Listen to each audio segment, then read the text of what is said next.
Okay, so I think we are now ready to start. Please have your seats.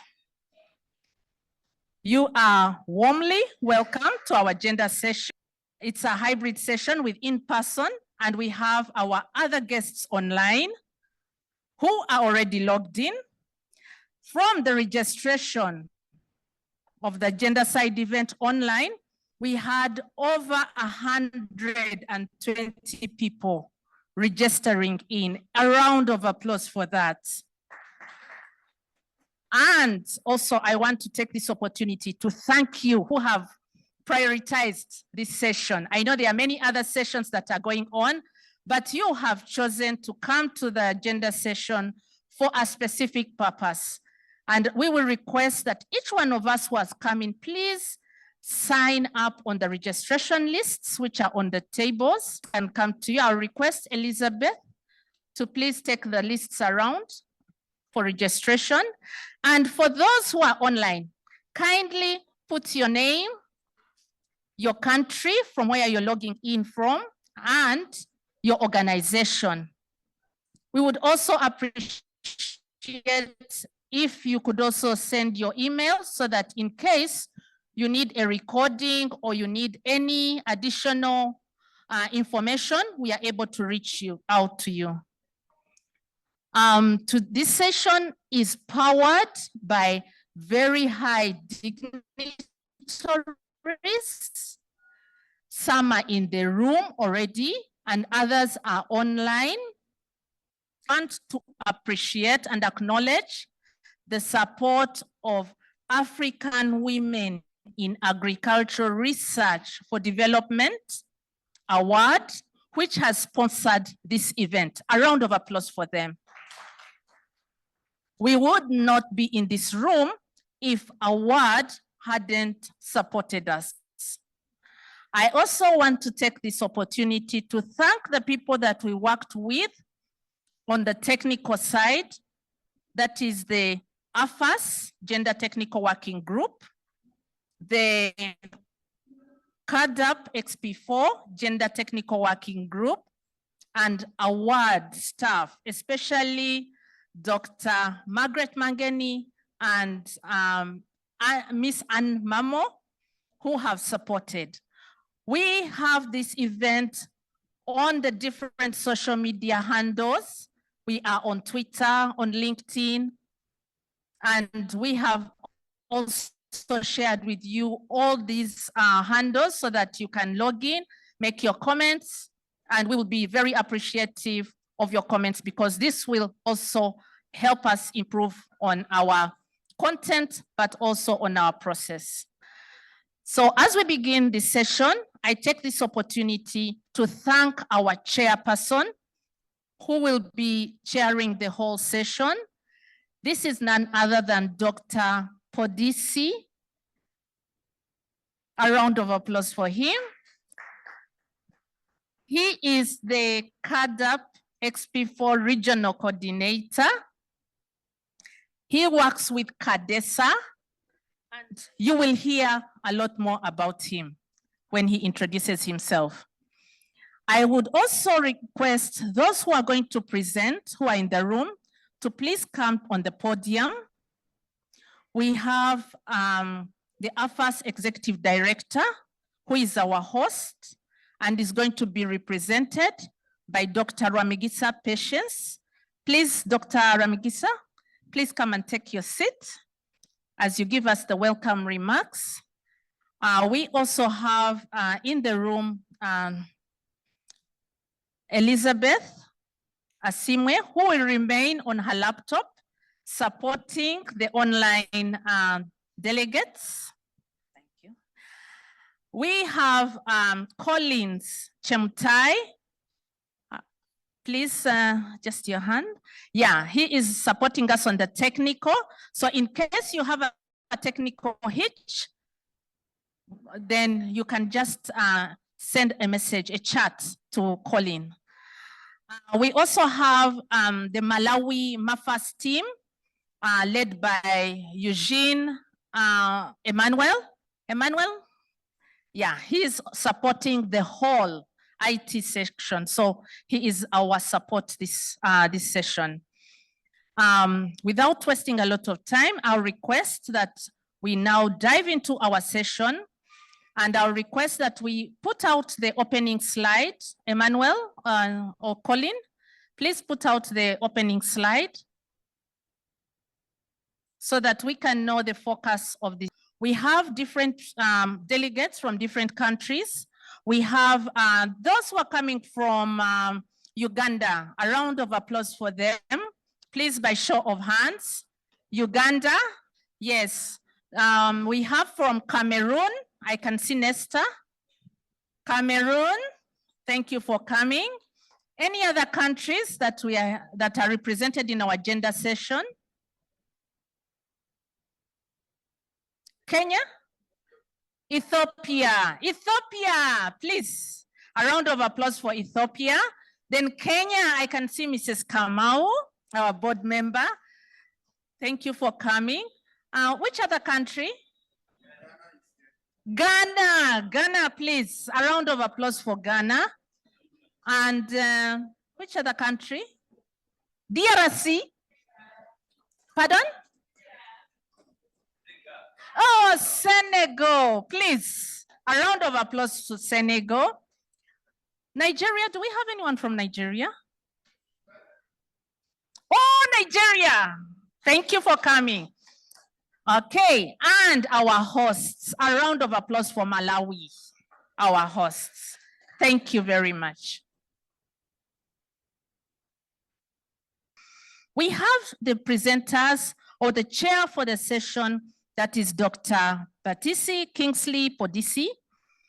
And we have Karen Monoko, who is also online and will be sharing with us about the women-led initiatives, a study that she conducted with the support of CADAP XP4 and the CIRA Lift. We have Dr. Mariam Maiga from CORAF. She will be our key discussant for the session. We also have Dr. Romana Ane, who is from Kenya, award fellow, who will be sharing with us evidence-based policy analysis results or some findings. We have Grace Chilongo, who is Malawian but is not able to be here in physical. She'll be coming in tomorrow, the other day, and she will be presenting also some work on policy analysis. This is gender responsive policy that she has been supported with from by award. Later, we will have the closing remarks by Gifty Gwila, the vice chairperson of the AFAS board. So these are our distinguished speakers, and you had already heard from the facilitators. So our main focus for the session is, the first one is advancing gender responsive strategies and women-led innovations in food safety and nutrition by harnessing opportunities in biodiversity and agroecology to build inclusive, resilient, and sustainable food systems. The session that was just before this was on agroecology. So what we are doing is we are advancing the gender responsive strategies. Are those strategies that you have been discussing in the agroecology gender responsive? Are they inclusive? So that's why that's one of our focus for this session. Then we also want to foster scalable gender responsive agriculture extension and advisory services initiatives for inclusive public, private sector driven, commercialized, industrialized, and transformed agri-food systems. And lastly, we want to promote evidence. Everyone is looking for evidence, evidence-based, gender responsive agriculture extension and advisory services policies and legal frameworks for equitable public, private sector-led extension. So without much ado, I'll hand over to our session chair, Dr. Podisi, to take us to the next steps. A round of applause for Dr. Podisi. Thank you, Adeline. I think as I've already been introduced, my name is Baisi Podisi from the CADESA Secretariat. I coordinate the CADAP XP4 program there. I'll be the chair for this session. And as we start, I think the people who needed to be up front here are all here. So the rest of them will be joining us online. When we start off, we are going to get our remarks from the AFAS director, who will be represented here by the AFAS board member, Patience Ramigisa. Following his remarks, we'll get a keynote address, which will be done virtually, which will be focusing on scaling up gender-responsive agricultural extension and advisory services and women-led innovations for inclusive public, private sector-driven agricultural commercialization, industrialization, and transform agri-food systems. This will be by Dr. Susan Kwaria, who's the director for Award Cultural Development and Women-Led Innovations. And also by the same, which will be focusing on a case study, this one focusing on South Sudan and another one in Burkina Faso. So the other speakers will be talking to us on gender-responsive extension policies, looking at empirical data from policy analysis, looking at the gaps, opportunities, and recommendations. So we'll end this with reflections by Dr. Maiga.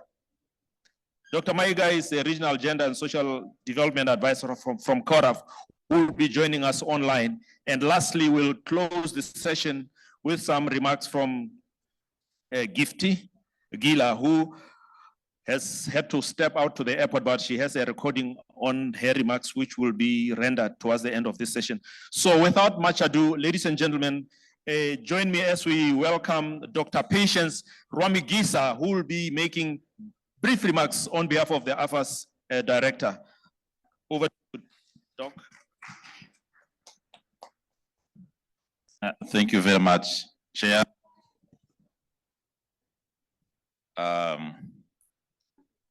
I wish on behalf of AFAS to welcome all of you to this very important session. As many of you may be aware, gender issues in agriculture are very important if we are going to advance and foster and promote technology uptakes.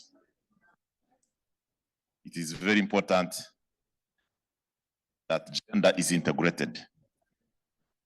But one of the most important challenges we face to get gender effective, if I use my country, Uganda, as an example,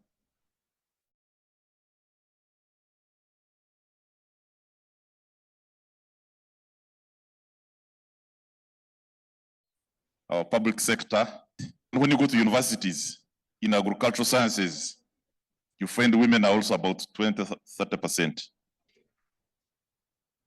Then now you have even the 15% that we have recruited are deployed in rural, in urban and semi-urban areas.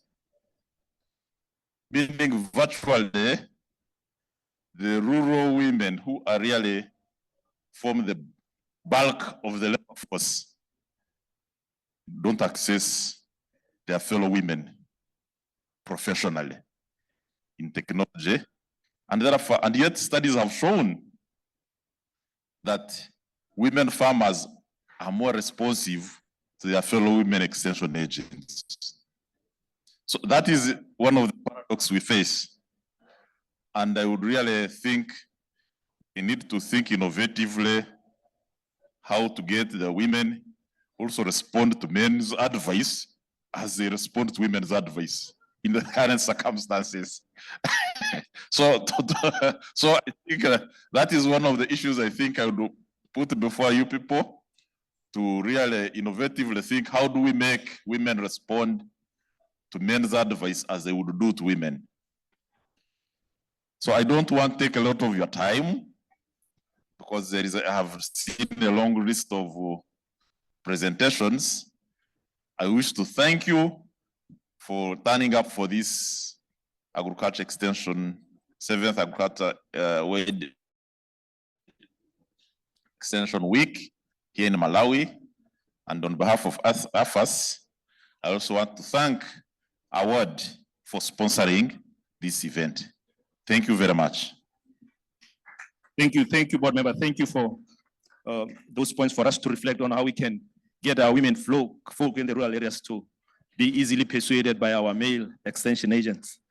So as we move on, I also want to acknowledge the participants, the audience that is joining online, and of course our resource persons who will be talking online. And at this juncture, let me welcome Dr. Susan Karia, who's the Director for African Women in Agricultural Research and Development Award, who will give us the keynote address. Over to you, Doc. I hope she's there online. She logged on earlier. I am online. So just she'll be making her presentation online. Okay, thank you so much. And first of all, congratulations to AFAS for organizing the 7th Africa-wide Agriculture Extension Week.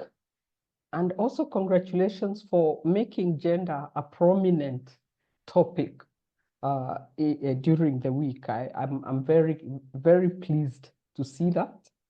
And thank you for inviting me to talk on scaling up gender-responsive agriculture extension and advisory services and women-led innovations for inclusive public, private sector-driven agriculture commercialization, industrialization, and transformed agri-food system.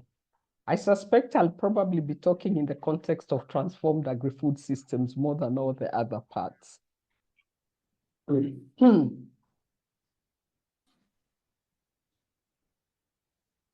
Next.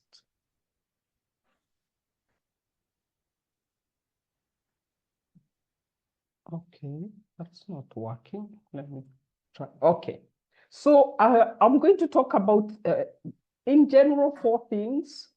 The first one is really emphasizing the important role that women play in agri-food systems, i.e. making a case that we need to consider them as important clienteles for our agriculture extension and advisory services. But then I'll also highlight some of the key gender gaps in agri-food systems that make them much more vulnerable and much less able to really benefit or to access agriculture extension services. And then I'll talk very specifically also around some of the gaps and some of the challenges women farmers face in terms of accessing agriculture extension and advisory services. And then I highlight a few areas for action.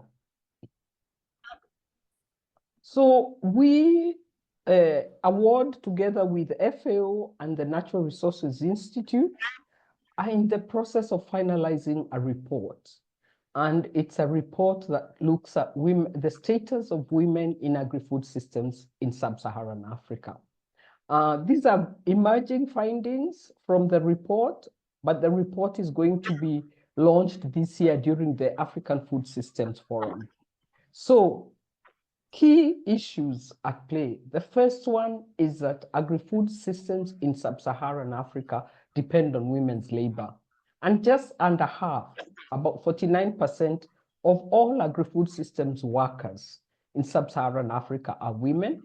And this is 11% higher than the global average. Now, when I talk here, I'm talking about agri-food systems workers in terms of agriculture employment, but also off-farm agri-food systems workers. So let's look again. If we look at, we find that women are 45% of the people who are in agriculture employment. That is how much their labor, they contribute to agriculture. And here we are talking about crop production, livestock, fisheries, forestry, all the above. The report finds that the highest percentages are in Central and Eastern Africa. Secondly, the report also finds that women are 59% of the food systems workers. And here we are talking beyond primary production. We are talking about processing, we're talking about trading, etc. And the highest here is in West Africa, of course, and we also know that the growth in this sector, in all farm agri-food systems, employment is due to the growth in agro-industry development. We have all the commercialization policies, but we also have increasing urbanizations and rising incomes. Now, while they play such an important role, one of the things we find is that there are substantial gender gaps. And when we look at the gender gaps, we're thinking because they play multiple roles, yeah? They are in subsistence production, they're in commercial farming, they're in processing, they're in fruit vending. There are substantial gender gaps when we look across all that. The first one, when we look at women's agri-food systems work, we find it's often precarious. They are overrepresented among irregular workers, they are lower paid, part-time, and even lower skilled workers, often experiencing poorer working conditions. And of course, some of the findings we see is that women's wages are even less than men's for similar work. This is an example we have from Rwanda. In addition, another issue that's really important is around the work burden, the women's work burden. So in all the countries for which we have any data, we find that women spend significantly more time in unpaid domestic and care work than men. What this does is it's limiting the time they have available to go for trainings or the time they have available to undertake remunerative work or even leisure. Next, when we look at women's land rights, we find that there are substantial gender inequalities relating to land throughout sub-Saharan Africa. And here we are looking at ownership to land, but we're also looking at whether there's a legal framework that is protecting women's land rights. What this means is that if women don't have secure rights to land, it limits their ability to adopt climate smart technologies, or it limits how much they want to invest in the adoption of technologies. The report also finds that there are substantial gender gaps in mobile usage and ownership in Africa. And the statistics are really scary, ranging from 6% in Senegal to 11% in Egypt. But in addition to that, even when you look at internet usage, again, there are substantial gaps. What this does is it's limiting how we can use ICT or technologies to really, how we can leverage it to improve access to agriculture extension and advisory services. And finally, the gender disparities in participation and leadership. And I was very happy that the speaker who made the opening remarks talks about this. Where are women? I know my statistics here are around researchers, but for extension services, it's the same. And the challenge here is also in terms of leadership, the lack of women's leadership in food systems. And I want to challenge us not to convince women to accept extension services from men. I want to challenge us to increase the number of women in agriculture extension services. So now let me also look at some of the very specific challenges that women may face in terms of accessing and benefiting from agriculture extension and advisory services. The first one is this lack of recognition that women are actually legitimate farmers. So they are our clients, that we are designing innovations for them. And every so often I'll be in a meeting and they'll call the farmer he, and then they'll put a picture of a woman. But actually the statistics have just shown you, very clearly show that women are contributing to agri-food systems and they are legitimate clients. The second area, of course, I've talked about women's time, but what I didn't talk about are mobility constraints. This is because often women may not be able to travel far away from home to attend meetings, or they may also be having other family responsibilities, so they may not be able to attend the trainings or other types of activities around agriculture extension. Another area is around adult women's literacy. We know there has been great progress, but what we find and still find in rural areas is that women have lower average rates of literacy than men, and this really limits their participation in trainings, especially if we are using written material. And in addition to that, there may be language barriers because often rural women don't speak the national language. They'll speak their local language. So if the activity is being conducted in, for example, if you're in Kenya, in Kiswahili, you may lose some rural women in some parts of the country. So it's really important to think about the language that the language of the Agriculture Extension and Advisory Services is using. Another area is we know that participation in rural organizations is really important for accessing all this information. However, if you look at a mixed group, you may find that women may be underrepresented, and sometimes they may not also be in leadership positions, so they can't really be pushing for their agendas. So this is another area we need to think of. So it might mean that they end up being excluded from these services. And finally, I know we always think, oh, the agriculture extension providers, they are refusing to integrate gender. But actually, the truth is often they lack the knowledge, the capacities, and resources that really would enable them to target women much more effectively. And then, of course, I needed to add this, and this has come out very clearly in the report that we are preparing, that discriminatory social norms and gender norms really underpin the inequalities that continue to persist in sub-Saharan Africa. And they define gender roles for domestic care work, for productive work. They will define who has access and use, and who makes decisions about what labor is used where, who owns which assets, what information is available, mobility, what food is consumed by whom. So we cannot, if we're going to have change, we're going to need to address discriminatory norms as well. So I think the important thing is that agriculture extension and advisory services can really play an important role in helping close the gender gap. It can make information, new technology, skills, knowledge that more accessible, but also much more relevant, so that we are designing with women in mind.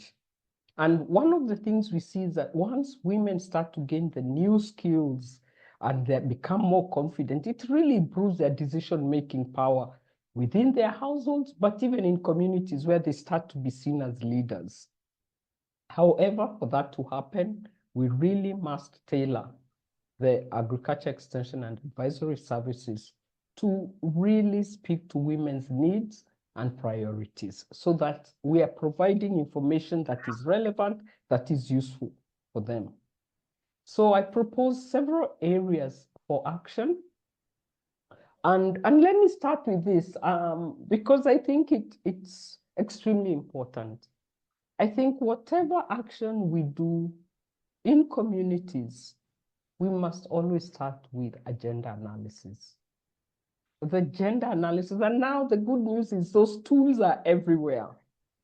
The tools for gender analysis, they are creative, they are amazing, and they're available. So there's no reason for us not to start with a gender analysis.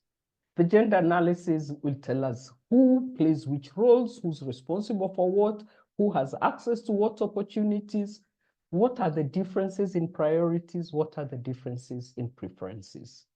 It can also talk about differences in men's and women's priority technology innovations, or their technology choices, what they prioritize over the other. It can talk about the kinds of constraints, different constraints that men and women face in terms of accessing resources, benefits, but even who is accessing what labor for their plots. It can also provide you an opportunity to really differentiate between barriers or inequalities that women face and those that men face. and really be much more nuanced. If you see there's lack of access to credit, for the woman, it's a very different lack to the men. So if you're going to help address it, you need to be very specific that you understand what is you're going to do in order to address that. It's also really important now more than ever to start thinking of how to promote women's participation in local innovation processes. And I'll talk a little bit about that. And then gender analysis can also help you understand how decisions are being made in the house. Who has what power? Who can sell what? Who can buy what? Who can produce what where? And finally, just understanding the underlying social cultural norms and values and how they influence all these issues that we've talked about. The second thing I want to talk about is how to ensure that you can increase access to agriculture and extension services by being very targeted in the approaches that one uses. And the first one I would like to say is that we must always start from the needs, priorities, and realities of women. And then secondly, it's really important to think about a more holistic sharing of information or knowledge, because women face multiple constraints at the same time, but they are also doing multiple things at the same time. So you need to be thinking, they want to know where to get inputs, they want to know where to get the seeds, they also want to know other things around finance. So really thinking about multi-dimensional support is extremely important. As I mentioned, the language or the form in which the advisory services come is really important. So thinking about increasing access by using a form and a language that is accessible to women. I see a lot of approaches like the gender action learning system using pictures. Others are using role plays. Really important so that they're able to actually engage with the information. And an important part is, and I know we did this when we started working with farmers long ago, we thought they would never understand. Women farmers will not understand markets, but we were wrong. They understand markets very well. They can go to markets, they can analyze. So really building skills of women in these sectors is extremely important. Using approaches, participatory approaches, considering I worked in FAO, I must start with the farmer field schools, but there is now a plethora of approaches. There is a CARES, farmer field and business schools, there's a farmer business schools of FAO, there's participatory innovation development being advanced by Prolinova. So there's a lot of approaches, but the beauty is that these approaches are coming from the perspective of farmers. They're building on their knowledge, and they're very hands-on practical learning, which really means women are able to engage with the knowledge. And finally, I also mentioned the whole idea of we really must think how to challenge and change discriminatory social norms, behaviors, and attitudes. And again, the good news is we really have a whole lot of approaches such as the gender action learning system, where they develop a vision for the household that shows everybody wins if women are not too busy. Everybody wins if a woman can go to the market as well. And then CARE has a social analysis and action approach. Again, the tools are there, and there's no reason why we are not engaging with those tools. So at the moment, FAO has been working with KIT/Prolinova to finalize a publication which is looking at how to really bring women innovators to the limelight, and thinking about how to enhance their participation in local innovation processes. And I think it's really important that we begin to apply this genderless in farmer-led innovation and support women as innovators as well. And some of the things that the guidelines are talking about are looking at, analyzing and documenting and sharing women's innovations so that you're publicizing them. And this means you need to identify who are the women innovators, which means it might be a different way than how you identify men, but also how you give recognition to women innovators, how you help women document their stories of their innovations and support them to disseminate this. It's really a good way to showcase and recognize their contribution to local innovation processes.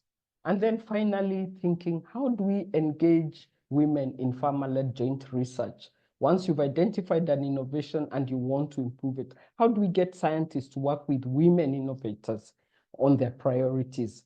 And here, of course, it's making sure that we are giving priority to women's innovations. We are working with them to identify what are those areas of research they are interested in, but we're also using their criteria to screen innovations.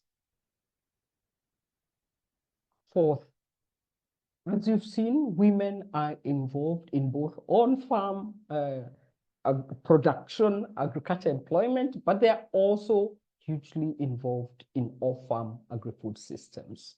So it's really also important that you do a gender analysis of the entire chain, all the way from production to consumption, to markets and to consumption.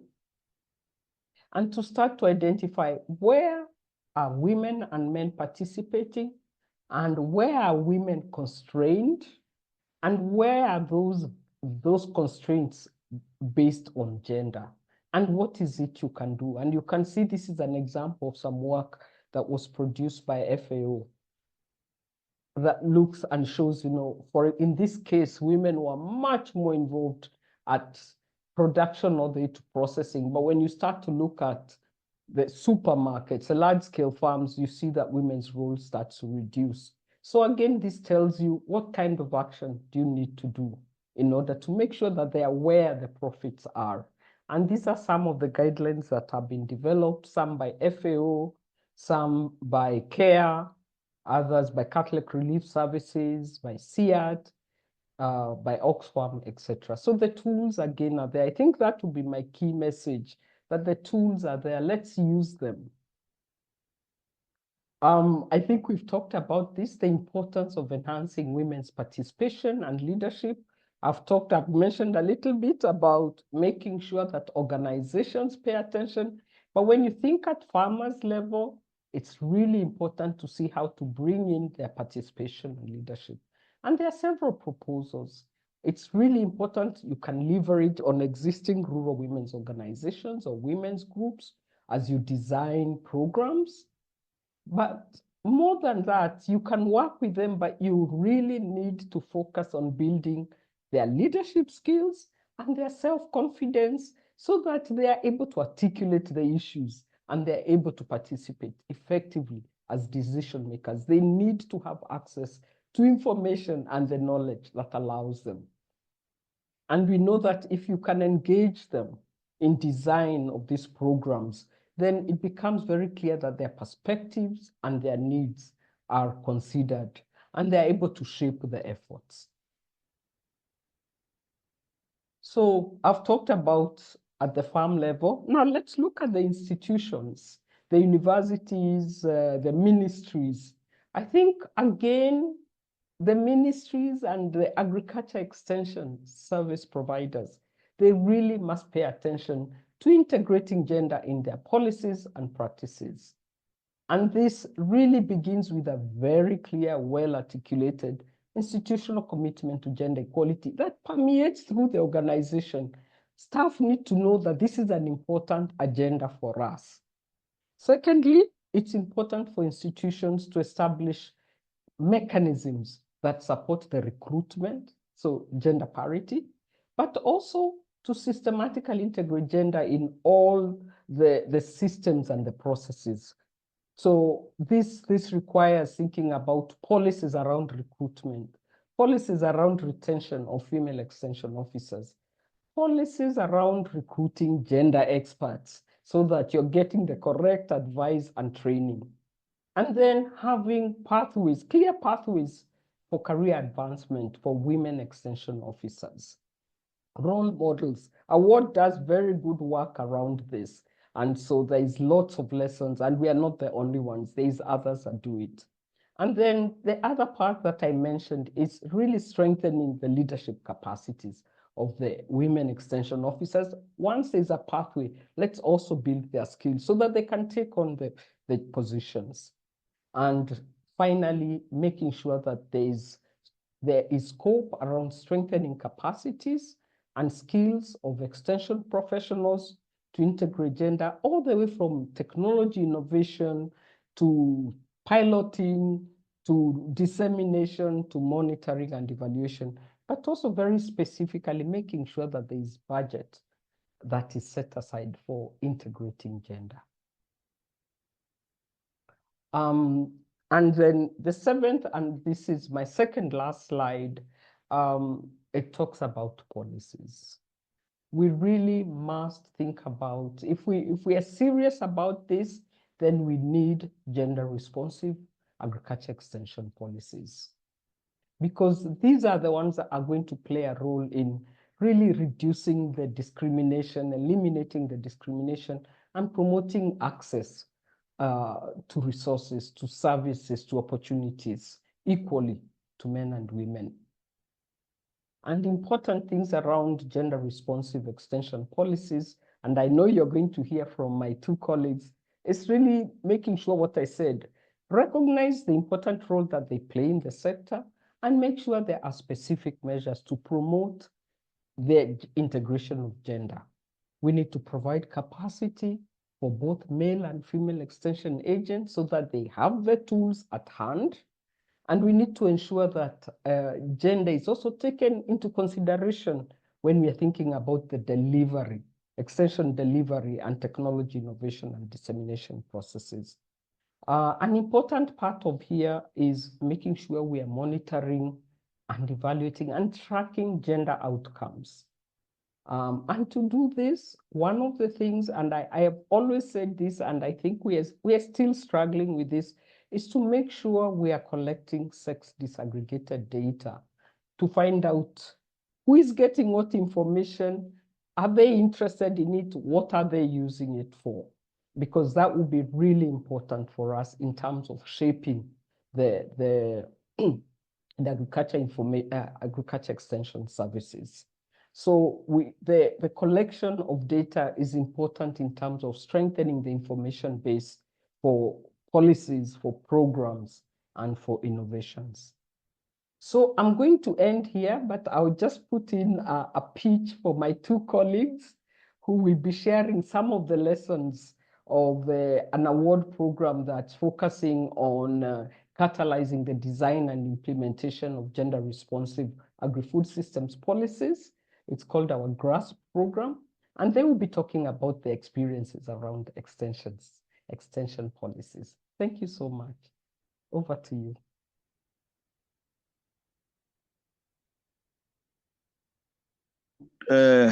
Your time and presented it like a real expert by highlighting the challenges that are facing women despite their important contribution. You also touched on the tools that can be put to bear in terms of addressing the barriers that are there.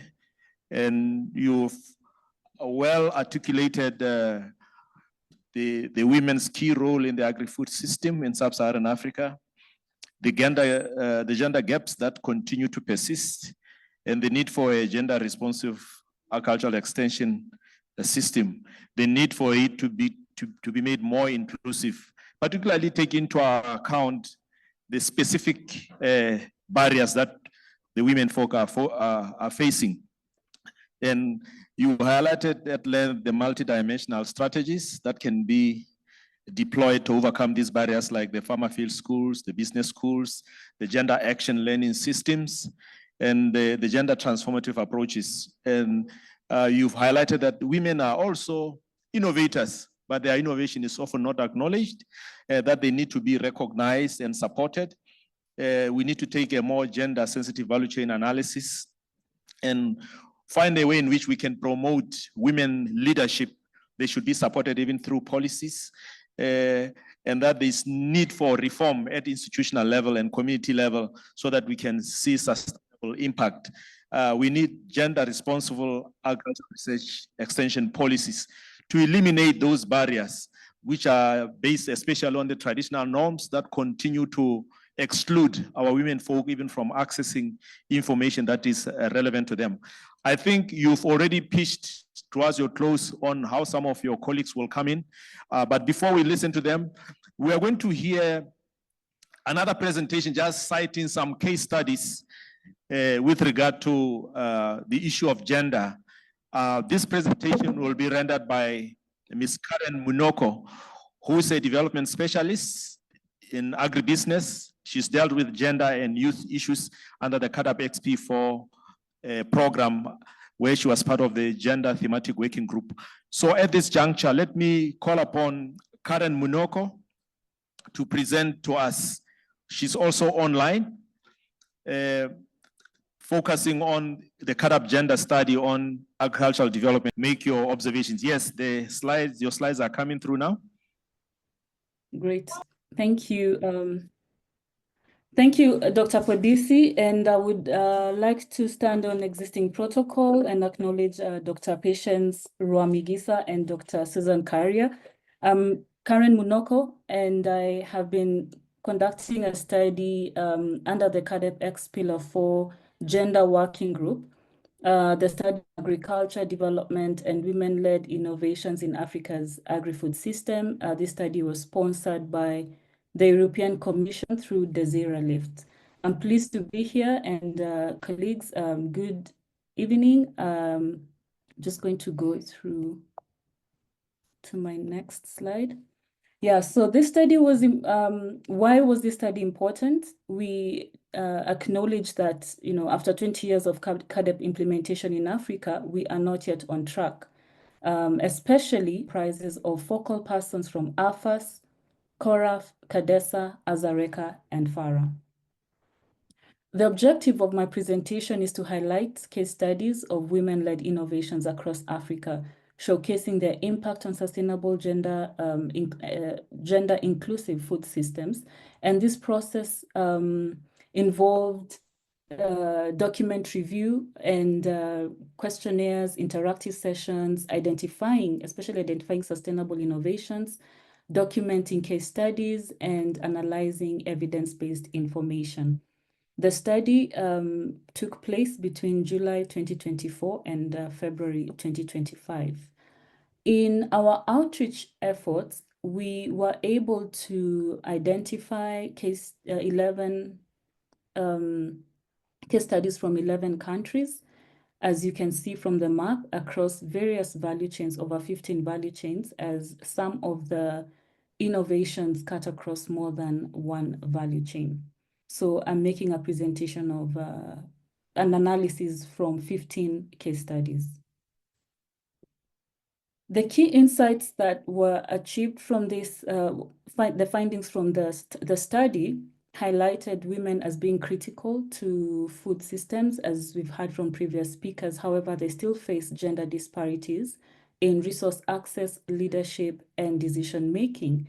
And we used a framework for transversal analysis to get some key drivers, common themes, and enablers that highlight the scaling or promoting, how to scale and promote these women-led innovations. And one key driver is that women-led innovations are highly motivated by traditional knowledge, indigenous products and practices, as highlighted from a case study that was developed from Mali, where the women are processing fonio, and also from Uganda, providing market access to African leafy vegetables. Another key driver is that women are motivated by climate and nutrition smart technologies. This was highlighted in a case study from Zimbabwe, where they're scaling drought-resistant crops and livestock and sustainable water use in Ghana. Agroecological approaches were also highlighted as very key in promoting and driving women-led innovations. This was highlighted also from a case study from Ghana and Uganda. The enablers of success include policy support, especially gender-responsive policies. And this was highlighted in one of the case studies in South Sudan, where women have access to land, and from this, then they are empowered to actually make decisions and implement their businesses, get collateral also for accessing investments. Access to resources is also a very key enabler, especially finance, land, digital tools. Women reported that financial independence empowers innovation, and access to digital tools increase their market access. Social capital and partnerships were also highlighted as key enablers, and I think Dr. Patience will be pleased to hear that male allies, male mentors, community support is very key in enabling the success of women-led innovations, and collaborations with research and private sector and policy. So the impact of this innovation so far within the communities and the scope of operations for these women-led innovations are enhanced productivity, empowerment, and resilience in the food systems.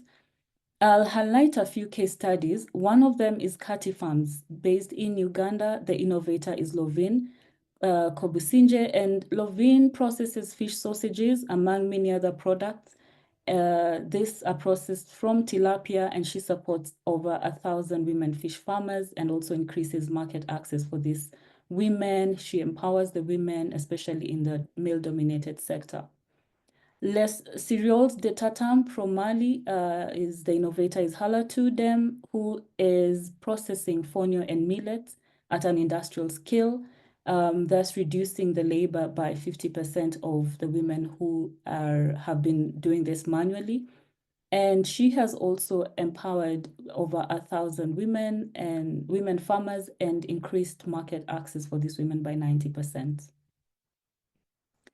Native Feeds, based in Botswana, is led by a young entrepreneur called Nono Huduhudu, who is processing livestock feed from maize straw and lab, and she has managed to improve farmer incomes, nutritious and climate resilient feed solutions. And her business or her innovations stem from indigenous knowledge, actually carried on from the family, is a family generational product that she has packaged into her business and is supporting farmers within her community. The outcomes for this women-led innovations so far that have been highlighted by the study are improved yields and market access, which can be seen from Kati Farms that exports to 5 countries. Women also have been empowered as entrepreneurs, and this will be highlighted by my colleague from Rockafest, who is actually here. She is the Secretary General, and Rockafest is a network of women in seed business and mentoring women in 11 countries in West and Central Africa. Also, agroecological practices and climate smart technologies emerged as key outcomes, and especially in preserving biodiversity and resilience. And there has been a shift in gender norms through the male mentorship and community engagements. These are some of the pictures from women innovations, the case studies from Ethiopia, for example, where women in coffee are doing business and exporting coffee to European countries. Despite the outcomes, there's still some challenges that are glaring, especially in resource access. Women are still they're hindered from, scaling and promoting their work because of the policies around land access, land ownership. There's high cost of inputs and financial barriers. Also, there's still some social, cultural barriers which restrict women's leadership and decision-making, and infrastructure gaps whereby there's weak transport, storage, and digital connectivity that hinders their access to markets, and lack of funding, technical know-how, and robust monitoring systems. So the study recommends that especially for us practitioners, in the agricultural innovation system, to expand training in agroecology, financial literacy, and digital tools, champion knowledge sharing and inclusive practices, enhance gender-responsive and farmer-led research in especially neglected and underutilized species, and localized seed systems, digital platforms, storage facilities, engage in innovation platforms and other platforms like community of practices, invest in women-led enterprises, and provide platforms for market access. For policy, this stood out really highly, especially for governments to honor their commitments, such as the 10% budget allocation for agriculture that was agreed upon in Maputo Protocol, and enforce policies for land access and financial inclusion, as well as streamline seed regulations. In conclusion, I think it's prudent to build for us to leverage, especially in women-led innovations, given that we've seen they have potential to help us develop a sustainable and inclusive food system. And also, so for us to do this, then the call is to establish a gender expo for community, to establish a CADEP expo for gender community of practice, and a network of women innovators to foster collaboration and scale these innovations. This will require a mapping of the women-led innovations because, as we had in the earlier, from the earlier speakers, women are different. The urban and the rural, the ones in leadership, in research versus the ones in business, they face different challenges. There are different dynamics around their workspace. So mapping of women-led innovations is very important, and enhancing monitoring systems, especially in aligning with the just launched CADEP strategy and action plan for 2026 to 2035 and the Kampala CADEP declaration focusing on building resilient and sustainable agri-food systems in Africa. Thank you for listening, Zikomo, and we are going to hear from two case studies who were privileged they could join us here. One is focusing on extension and advisory services in systems in South Sudan. That is Attilio Agostino and Gloria Zalisa, who is the Secretary General of Rocafes based in Burkina Faso. So I think we will start with Zalisa and give her a few minutes, and then we can move to Attilio. Thank you very much, Karen. I would like to extend my heartfelt greetings to the organizers of this very important event. So, as Karen said, I am the Secretary General for Rocafes. Rocafes, by definition, is women-led seed companies in West and Central Africa. This initiative was made by women themselves in April 2022 in Abidjan.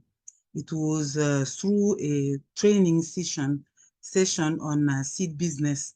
So we decided to set up a network of women in West and Central Africa because we are facing the same challenges in our activities, and we think that it's very, very relevant to put our strength together in order to achieve our objectives.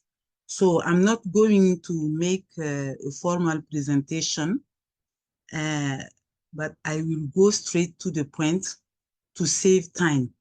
So we were part of the case studies Karen made last year, and we focused on 3 companies out of the network. But actually, when we were making the study, we were 11 countries involved into the network, but now we are 14 countries in West and Central Africa. So with your permission, I will read some presentation. Okay, so because of the challenges the first and the second presenters shed light on. You know that these challenges are common to all women. So we are facing in seed systems, we have 3 basic seed systems. You know, we have the traditional seed system, and we have the formal seed system and the intermediate seed system. When we talk about the traditional seed system, it is centered on women. Even if women contribution is very sensitive and very high, they still face challenges to be accepted as men. Okay, so the objective of our network is to promote women in seed sector and to increase women leadership in general. So as I said before, we focus on 3 companies because in our network, we have large companies, medium-sized companies, and small companies like mine. Because when I was attending the meeting, I was a simple employee. After the meeting, when we set up the company, the network, I decided to start my own business. So, for instance, the company in Mauritania, on that we made the case study is a cooperative. It's larger than my organization. And the one in Senegal is made of 25 organizations of women.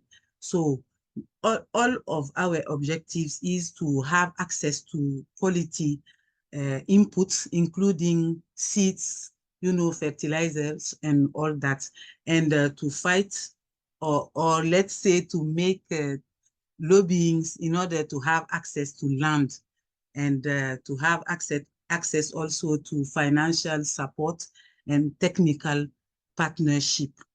So from to date, we want to have more women involved into our network because our objectives really fit with women in agriculture sector objectives. It's what I want to say. Thank you very much. Thank you, Zalisa, and well done. I know it wasn't very easy to do this in English, but we appreciate that you agreed, given that your primary language is French. So thank you. You're welcome. I don't know if Agostino managed to log in. If not, Dr. Podisi, is this the time we welcome questions, or should I hand this over to you? We would appreciate to get any feedback, thoughts on the study, and any other comments that would enrich this presentation. Thank you.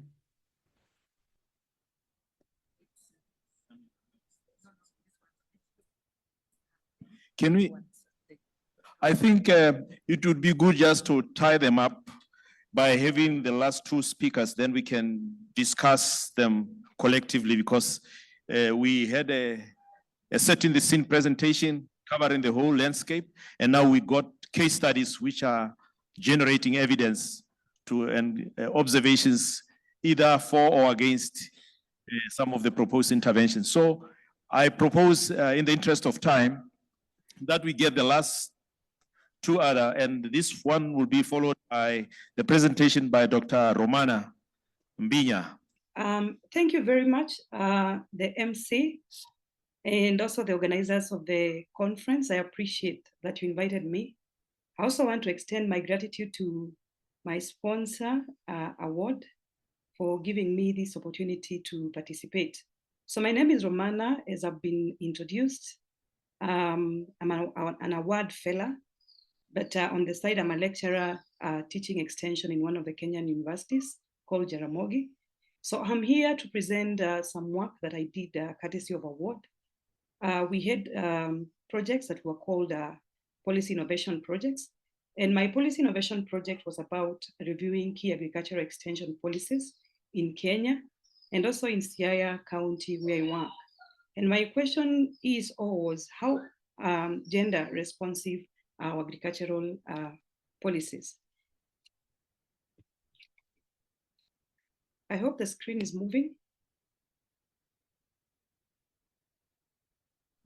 Yes, it is moving. Okay, so I just want to speak briefly because of the interest of time.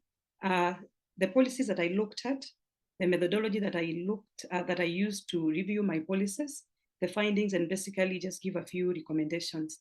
Now, I do not want to repeat this because my director, Dr. Susan Kaharia, has highlighted strongly why we need gender responsive extension policies.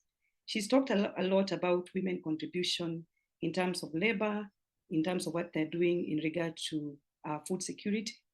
And we are saying that because of these constraints, the gender productivity gap is still very high. Some countries like Uganda are registering as high as 30%. And because of these gender inequalities, we are seeing rural food insecurity and poverty still persisting in our continent and in our globally. And that is why I'm here today to, to continue pushing for us to think about reviewing our policies to ensure that they are gender responsive. Because for me, I believe that policies are the rules of the game. And as long as the policies do not capture some of these things, I don't expect us to really achieve much. So my PIP was to review agricultural extension policies, to identify to what extent they integrate gender considerations, and further make suggestions to make them gender responsive. In my project, I worked on several policies and strategies, as you can see them from the screen. From the national level, that is now the Kenyan situation. I worked on the national agricultural sector policy, which I can say is very old because around 13 years old. Currently, we have the draft Kenya agricultural sector policy that was drafted in 2022, but it has not been effected yet. And at the local level, I worked on the Siaya County agricultural sector strategy policy. The reason why I worked also at the county level is because now extension is a devolved service. The county governments are responsible for the day-to-day delivery of extension services. And therefore, also looking at the policy at that level is very key. I also looked at the Siaya County agribusiness strategy, the agri-soil management policy, and the meteorology policy. Now, as Dr. Susan highlighted earlier, there are several tools that we use in analyzing these policies.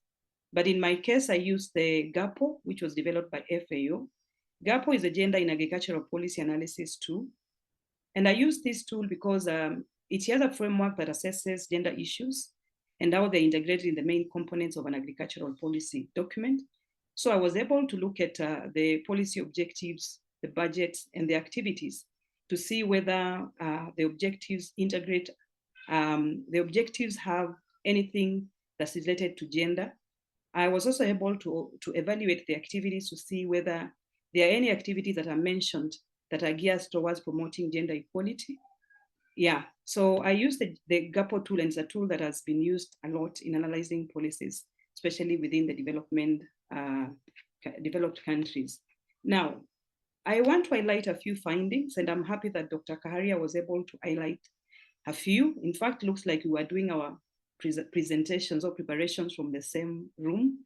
So my findings from these key policies and strategies is that on the positive side, they acknowledge the contribution of both women and men in agriculture. These policies and the documents also acknowledge the challenges that women and youth encounter when it comes to product in agriculture. And I'm happy also other speakers have talked about access to resources. The policies are also highlighting and acknowledging that there exist social norms which influence equitable access to extension services by women and youth. And they have acknowledged that some of these social and cultural norms do in a great deal influence how women and youth participate in agriculture. Now, However, when I looked at the policies and the strategies keenly, I realized that there exist gaps. And one of the gaps is that, some of the measures that are outlined to promote extension services delivery are majorly very generic, and they lack specific measures to promote gender equity. In most cases, you'll find examples such as, they will ensure that women participate in extension services. They will ensure that youth are included. However, to me, some of those measures are very generic. The other thing is that these policies lack explicit objectives that promote gender equality. And in such regard, as Dr. Karia was talking about, if there is no one objective, then you don't expect any strategy to come out to be enacted in such a policy if the objectives are not very explicit. The policies also lack structures to include women and men, especially women in policy formulation, implementation. And I think that has been talked in breadth.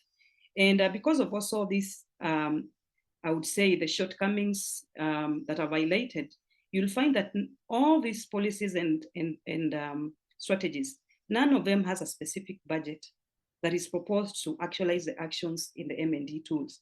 And therefore, even when you look at the M&D frameworks that are in those policies, none of them has any activity that is related to evaluating gender or any other gender aspect. Now, what surprised me is that all these policies, especially the extension policies, have considered gender as a cross-cutting issues, and gender has been put alongside HIV, environment. And therefore, when you look at it, them just mentioning casually gender, you feel that the gender aspect has been diluted, and therefore the extension policies do not give much attention to gender. In conclusion, I would say in regard to findings that these policies and strategies is that gender is insufficiently integrated in agricultural policies and strategies in Kenya specifically. Now, from my findings, I've recommended a few, I put across a few recommendations, and I'm also happy that Dr. Karia talked about it. That recommendation number one is to include gender equality and rural women rights explicitly as a policy objective tool. The other bit is also because the policies are talking about discriminatory social norms, but they are very quiet about how to address them. So my recommendation is that if it's possible for these policies to put clearly consideration and measures to address discriminatory gender social norms and inequalities. The other speakers have talked about enhancing the capacities of extension personnel, because these are the people that are responsible for developing these policies. And as long as they lack the capacity, you don't expect much to come from that. And from also talking to them, we realize that majority of these extension agents are not trained. And from the policies on extension, skills in gender is not listed as one of the prerequisite skills an extension officer required. So we expect that we recommend that not just the capacity building of the extension agent, this should also be part and parcel of their technical training. The other recommendation is to develop county strategies to institutionalize gender at all levels. I think this has been talked a lot in programs, in policies, and also consider integrating gender considerations in implementing in the M&D frameworks, so that when you're collecting data, as Dr. Karia says, you ensure that the data is sex disaggregated. And also we can ensure that we also consider gender intersectionality, because women are not just women. They are women farmers, they are women living with disabilities, there are women also who have other descriptions that also matter. So those are the few recommendations that I've been able to make from my work. Now, the outputs and the outcomes from my PIP implementation is that so far I've been able to publish one policy brief, is available. We are in the process of also making a training manual in collaboration with Grace, who will speak after me, and two other policy fellows from Nigeria, Grace and Aisha. And once that is ready, it will be shared so that extension staff and policymakers can use it.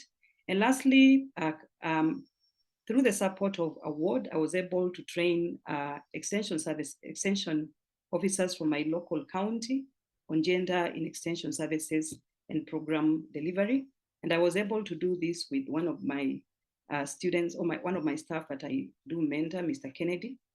And my parting shot from my work is that we need to make our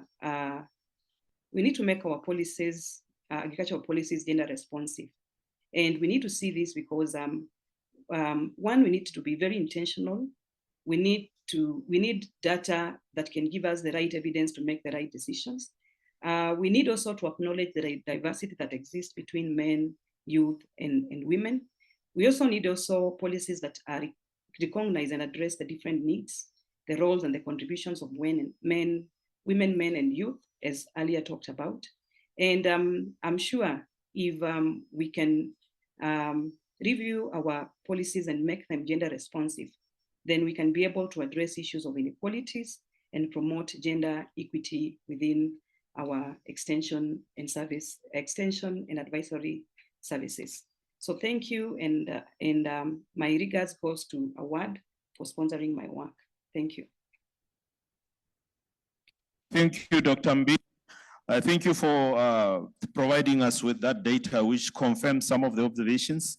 And I'm going to request Grace, in your intervention, please don't repeat what has already been confirmed by others, but try to highlight any salient observations based on your own analysis. Grace Chilongo, our IT team, if you can facilitate her to join in, and I'll request her to sort of summarize her observations so that we can give the audience a chance to intervene before we hear from the key discussant as we move towards wrapping up. Okay, thank you so much. Yeah, so my name is Grace Chilongo from Malawi, and I'm so excited today to be given this opportunity to present my work. Of course, you have told me not to go into the details. Yeah, that's totally fine. But then I will just start from, I don't know, where specifically. Put it on project presentation mode, please. Okay, let me do that.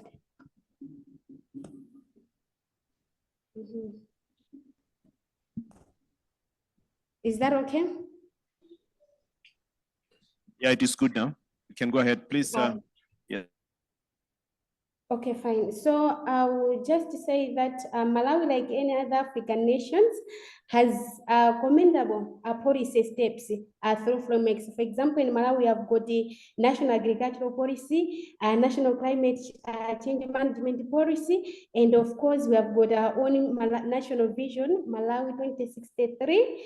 So all these policies advocate for climate smart agriculture, gender equality, but also inclusive extensional services. However, despite these policy aspirations, we face a critical gap, which is there is no clear mechanism ensuring the meaningful participation of women in agri-food policy design, implementation, and monitoring. So our policies may be, yes, gender aware, but they remain insufficiently in terms of gender responsive. So this gap is especially visible in agricultural extension services, a key entry point for climate smart practices and technologies.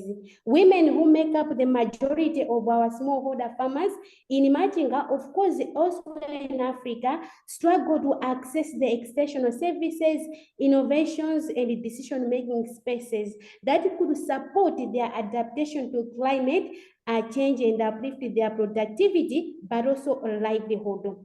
So the exclusion of women from responsive agricultural extension and the climate smart innovation systems results in lower productivity, but also increase the vulnerability, increase them productivity to climate shocks and reduce their participation in agribusiness opportunities. So this exclusion not only threatens their household food security and the gender equality, but also undermines Malawi broader development ambitions. For example, our Malawi National 2063, and of course, Sustainable Development Goals in general. So to address this, for me, I undertook a policy innovation project, which was funded by, which is being funded by award. Thank you so much for that. With the three main objectives. The first one was to assess the gender responsiveness of current climate smart agriculture policies and the extension of frameworks in Malawi. And the second one was to identify gaps, but also the policy opportunities to empower women in agri-food systems. And the last three was to propose some strategies to operationalize gender equality in agricultural extension service delivery. So in terms of my approach, the first thing that I did was to conduct a policy analysis. So this one has already been highlighted by Dr. Karia and of course my colleague, Dr. Romana. So I used the two powerful tools, that's GAPO tool and the WIGOV tool. So for the GAPO tool and the Dr. Romana has already highlighted that. I will not go into the details. But in addition to doing the policy analysis using these two powerful tools, I also did a stakeholder engagement whereby I held a validation meeting with the policy makers, extension officers, and researchers, but also civil society actors in Machinga district. In terms of my findings, to be honest, these findings were so striking. One thing that I observed was that while our policies, they are mentioning the concept of gender, they lack actionable strategies, accountability mechanisms, and the resource implementations plan. In addition to that, women's voices are also marginalized in decision-making and the policy dialogues, especially at the district level, as my PIP was focusing on the district level Machinga in Malawi. And there is also a disconnect between gender commitments, but also extensional delivery. So these gender responsive extensional services are rarely operationalized, and the most field level extension officers, they lack that training in gender analysis, but also engagement. So to address this gap, I'm offering three key policy recommendations. The first one is to strengthening women's participation in the policy processes. So this one, I'm looking specifically to institutionalize the platforms that guarantee the representation of women farmers and the local women's organization in agricultural policy design and review. But also under there is to promote community-driven and inclusive policy dialogues, especially at the district level. Secondly, there is also a need to operationalize gender commitments in climate smart agriculture policies, whereby we have to translate gender objectives into targeted support schemes, clear indicators, and of course with the budget lines. And these local governments must be held accountable again through monitoring frameworks, but also performance assessments. And lastly, I'm also advocating for mainstreaming gender in extensional service delivery. So there is a need to train extensional workers on gender responsive methodologies, and also to increase outreach, but also support services, especially those services that are tailored to women. I'll just give an example of mobile-based extension, women-led demonstration projects, and of course, PM learning models. So in terms of these PIP outcomes, I will not go into the details. Dr. Romana has already said that we are in the process of developing training manual, but then on my own, I've also produced a policy brief, which is titled Advancing Gender Responsive Climate Smart Agriculture, of course, in Machinga. So as a closing statement from my end, I would just say that gender equality in agriculture is not just a women's issue. It is a development imperative. If we are to scale climate smart agriculture and also drive inclusive commercialization across Africa.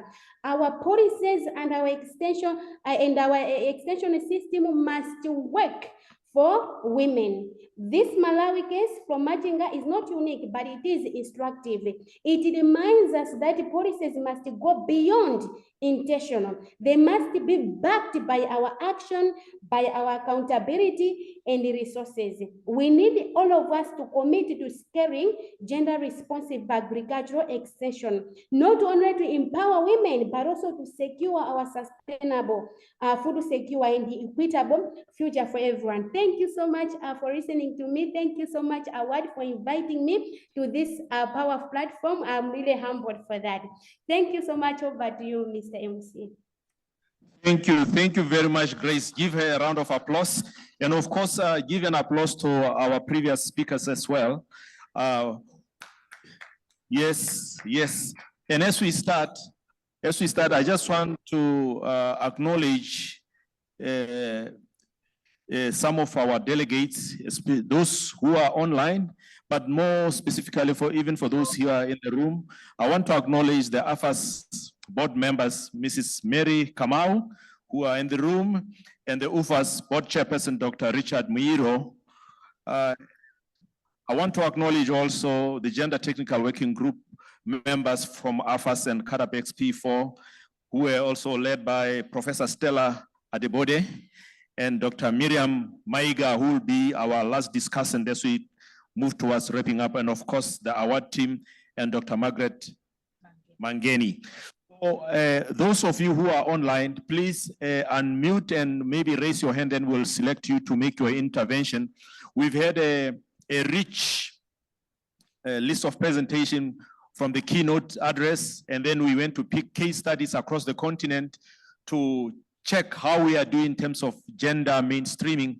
And even some of the tools in the last presentation were put to use to try to see how the actual existing policies are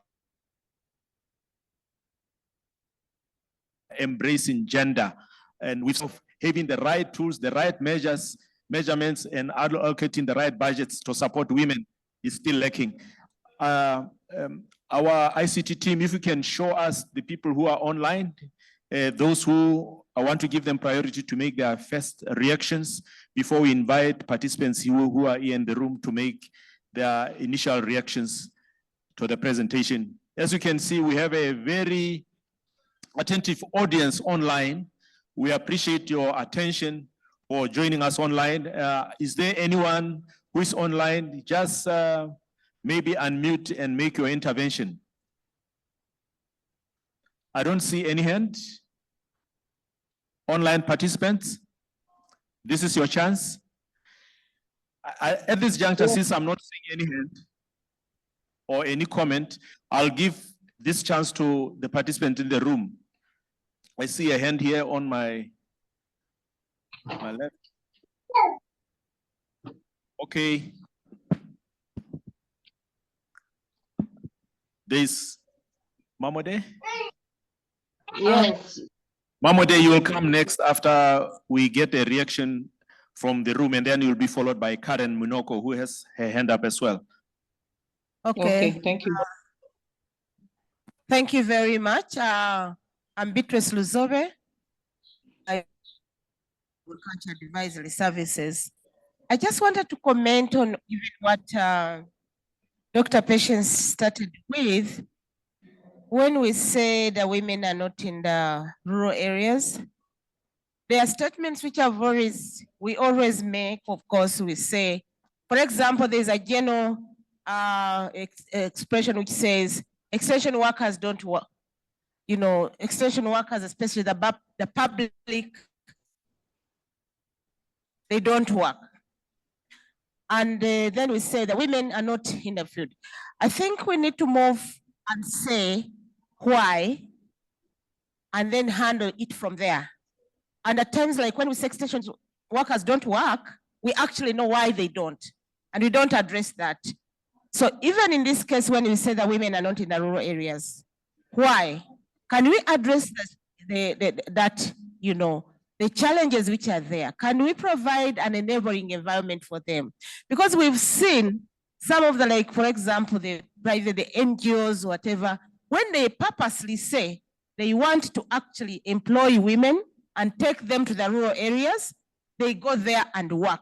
Of course, the women are fewer, but I think if we purposely address the issue, and we will be able to have those. But if we don't address the issues which don't take them to the rural areas, then we won't be able to, you know, to do anything. There are issues, there are definitely there are reasons why they are not in the rural areas, and let's address that. Thank you. I think you've made a point that we need to tease out why there are few women extension workers in the rural areas, because nobody has responded to that. I saw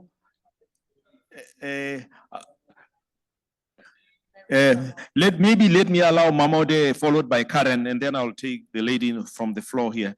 Mamode, you have your chance to make your intervention. Yeah, good evening all. It's a great pleasure to be part of these presentations, and I really want to appreciate all the presenters. I want to say here that the scenarios that have been captured are similar to what we are passing through in Nigeria. I want to say that we have to put more efforts policy-wise to make sure that the females are being carried along, because they have to be carried along, because they are more in the field of producing food. In all value chains, you have women in agriculture putting their inputs. So extension need to cover both females and make sure that the provisions are being made for them to make sure that they do their work in a very comfortable way with all the support that is needed from both the government and the society at large. Thank you. Thank you, thank you. That was a comment and encouragement that we need to do more to carry women along. Let me allow Karen Munoko first before we allow the board member. Karen Munoko, you had your hand up? Yes, please. Thank you, Dr. Podisi. I first of all would like to really appreciate Dr. Maika, who managed to join, who's giving the discussions. Sorry, as a discussant, she's the chair of the Gender Technical Working Group and has really been instrumental in making that study a success. And acknowledge Isolina from the Zira Lift, who are the sponsors of the study. Their support has been really great in helping us implement our work plan. Dr. Podisi, kindly, if you'll allow me, there's a presenter who never managed to speak, but we have Nyarai Chisoro Chengwe from Zimbabwe, who can also, if you'll allow, give like 3 minutes remark based on her case study. And I think it's very relevant even to the question that was asked earlier on how and why this support is not reaching the rural communities. Her case study provides some very practical examples on how she has managed to do that with the climate smart technologies. Kindly. We'll maybe give them just 3 minutes after the few interventions this side. Let's allow the board member, Madam Kamau, to make your intervention. All right. Yes.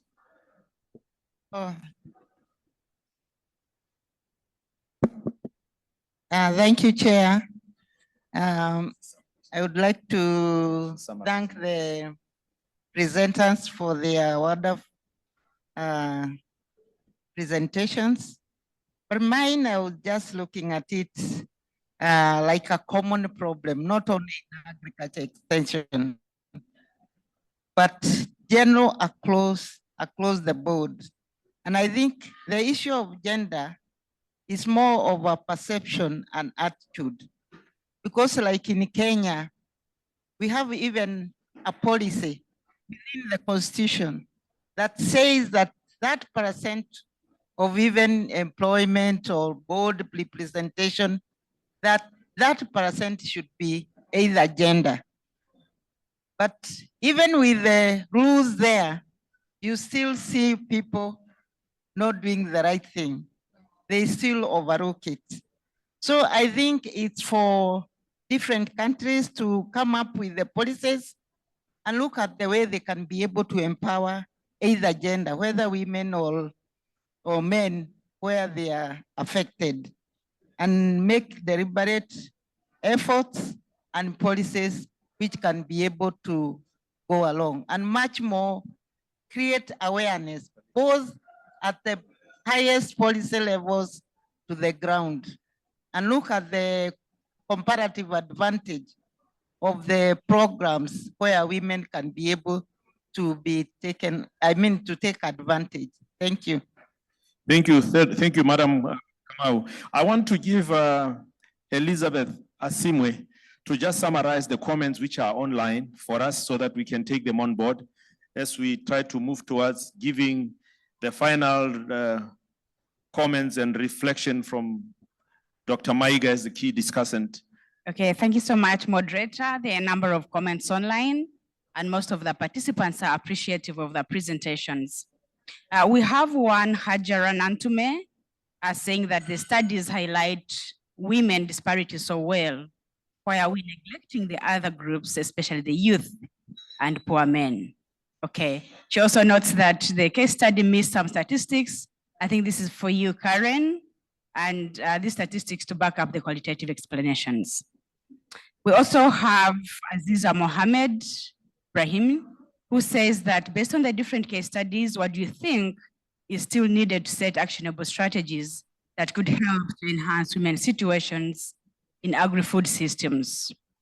Okay, most of the responses there is really appreciative. Thank you. There is one other one from Zuhairi Sharifa asking what motivated women to engage in seed production and where do they want to be in 2 years from now? I think that is also to Karen.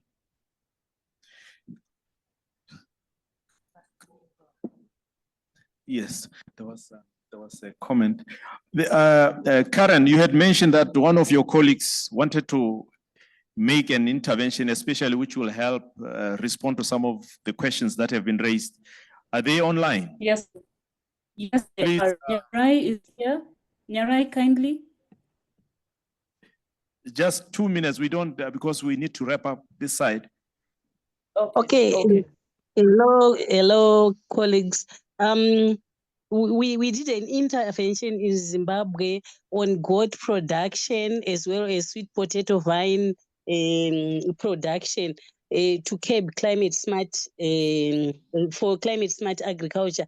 So you'll realize that many women are into these projects. So we are ensuring that each and every farmer in the rural area join such projects so that they can be climate resilient.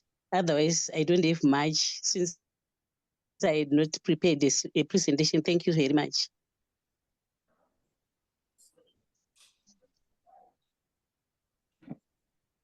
Okay. I'm done. Are you done? Yes, I'm done. There's a lot to share, but then I realized there's no time. But I have a case study which I presented to Karen. So maybe if it is shared, you can be able to get more from there. Thank you. Thank you. I've noted that a good number of interventions were proposals on other aspects that we need to look into. I just want to invite Dr. Maiga from CORAF, who's the gender specialist, the regional gender and social development advisor for CORAF, who's our key discussant, also to reflect on the discussion so far without repeating what has already been covered by others as we want to wrap so that we can close the session. Over to you, Dr. Maiga. Thank you so much, Mr. Chair. I would like to thank AFAS for the opportunity to have CADEP Institute for Gender Working Group involved in organizing this gender side event. We really appreciate it. I'm having some network problems, so allow me to put off my camera. Okay, ladies and gentlemen, all protocol observed. It is well documented that science research and innovation can unlock the potential of agriculture with proven technology to feed Africa. We cannot meet the objective. We can meet the objective only if farmers, especially the underprivileged, including women and youth, have access to proven technology to enhance food productivity to meet food demand. The access to technology and innovation present enormous potential in terms of agribusiness development in the entire agro-silvopastoral and heritage value chains for women and youth empowerment. And this talks about the crucial role that agricultural extension and advisory system plays in Africa's sustainable food system agenda. So gender relation and gender-based social norms are the main causes of for women's limited access to and use of agricultural extension. And the gender-based social norms restrict women's mobility, reduce their time, limit the interaction with male extension service providers, the sources of information they can access, and the ability to attend agricultural meetings. Extension and advisory service providers influenced by traditional roles, gender roles, can fail to target women adequately or to deliver their services in a way that takes account the specific needs and voice for women active participation. So while the digitalization of agricultural extension and advisory services has become crucial for the transformation of agriculture in Africa, extension digitalization tools such as the e-voucher and e-extension operating with SMS and online platform to make extension services more accessible, timely, and cost-effective, particularly in reaching remote areas for farmers with limited access to traditional services, are not always gender responsive. And this is really unfortunate. So making therefore difficulties for women to take advantage. Women have sometimes barely access to smartphone or don't know how to use it. So it's not worth it that compared to men, and I think this was raised in one of the presentations, there is limited number of women working as extension agents. In some communities, restrictions for women farmers to interact with male extension officers remain a challenge. So these limitations together contribute to the gender gap in agricultural productivity, where women manage farms are 20–30% less productive than farms managed by men. Closing this gap will enable us to boost agriculture production, to improve food security and welfare of rural households. Agricultural extension and advisory policies and practices that we need for Africa are the ones which can truly put at scale proven technologies known as climate smart, gender smart, and nutrition smart technologies, and leading to agricultural commercialization, industrialization, and the transformation towards inclusive, resilient, and sustainable food system. Gender response to agricultural extension and the advisory services can contribute to respond to the increased youth unemployment across Africa, with participation of underprivileged as women and youth in agricultural commercialization and industrialization for empowerment. Ladies and gentlemen, in line with the above, I really believe that we believe that systemic institutional changes are therefore needed in the way extension advisory services are designed and delivered to bring about a sustainable change. So to meet the objective, we need to consider the following actions for implementation. To start with, agricultural extension institutions should go for gender institutionalization approach, meaning that gender mainstreaming issues should cut across all of the interventions of agricultural extension and advisory services. Agricultural extension institutions should have clear gender action plan with budget allocation. It doesn't make sense to have a gender action plan without budget allocation if you really want to meet the objective, and contribute clearly to promote investment in agribusiness at scale, with strong engagement of private sector for youth and women empowerment. And this calls for inclusive public-private sector driven commercialize, industrialize, and transform agri-food system. Gender capacitation, another key action. Gender capacitation of extension institution is key. Stakeholders involved in agricultural extension system development policies and services should be capacitated to design and deliver gender-responsive extension advisory services to enable rural women and youth to effectively benefit. Gender capacitation of extension officers helps to identify constraints such as time, mobility, literacy, and lack of education that prevent women from accessing rural extension services. Another key actions, consider agricultural extension institutions should work to promote organizational culture of extension services that support women to work as extension agents and managers. The gender gap here in extension services tells very much about this gap.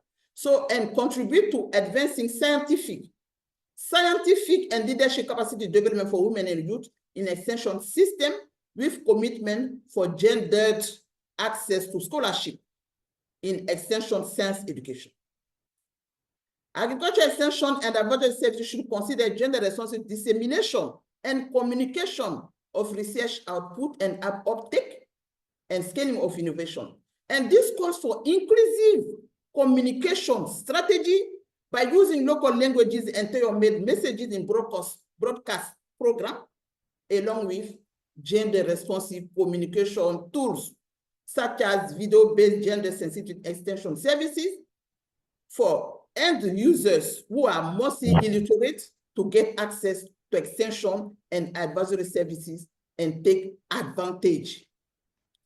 Extension system development policies, project and program should consider gender-responsive monitoring and evaluation system with sex and age disaggregated indicators in project result framework to track gender progress and gender impact of agricultural extension and advisory services.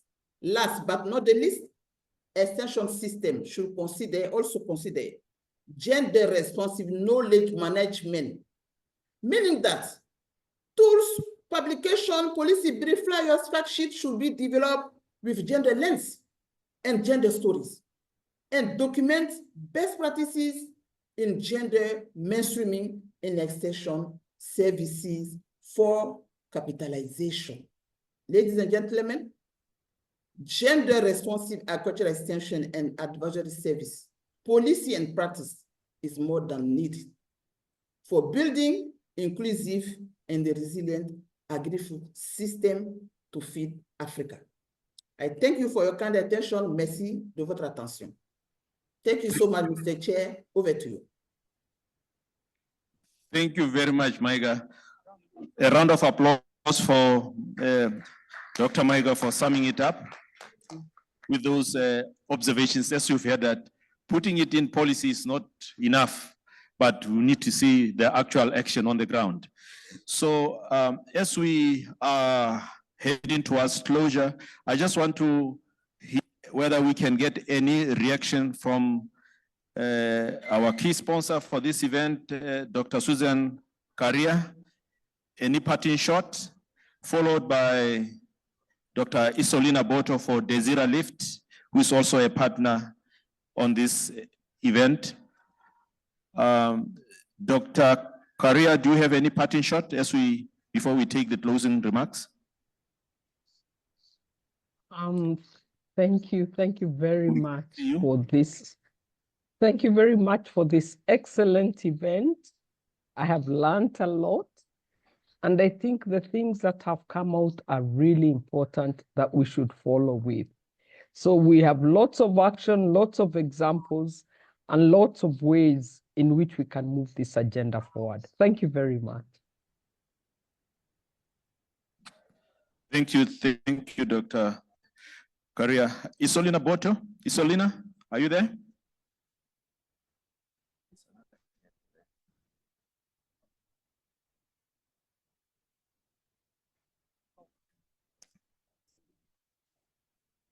I want to hear from Isolina Boto.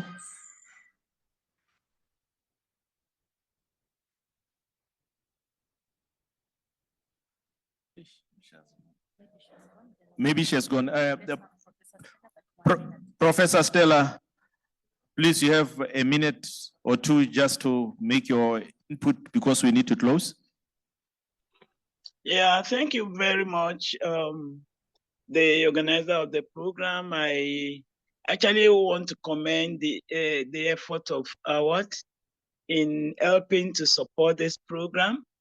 I would definitely expect and suggest that for us to move gender forward, there's the need to involve more of the youth at this time and children. Of course, you know, gender is not about women. The awards may be a suggestion that if you can involve more of our youth, you know, talking about digitalization or agriculture extension, they get it very fast, and it's possible for us to encourage them. And the next generation will be better for it. So on this note, I want to thank the members of the gender group for this side event, and I want to thank the supporter of this program.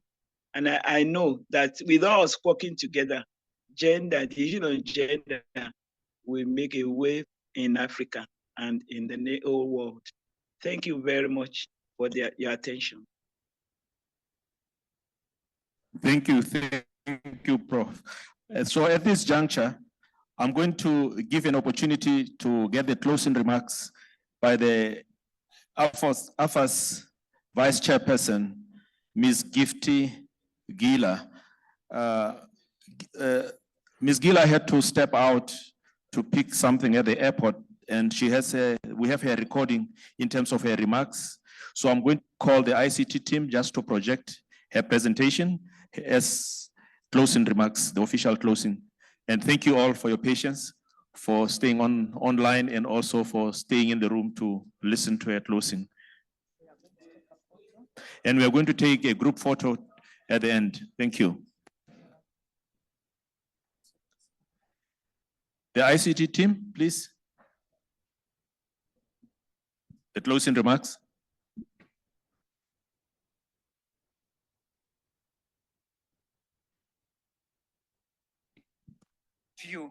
Volume. For your active participation, your valuable contributions, and your advancing gender equality in agricultural advisory services.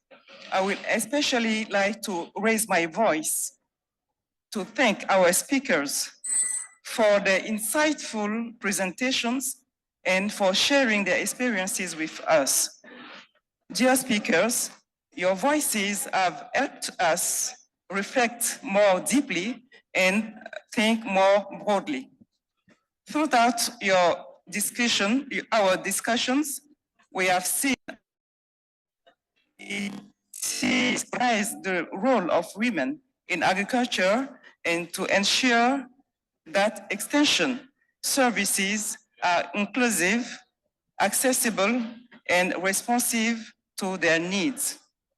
Let us now move forward with concrete ideas and actions to implement what we have shared and learned today together. I encourage you to continue the dialogue, to build partnerships, and to be agents of change within your institutions and your communities.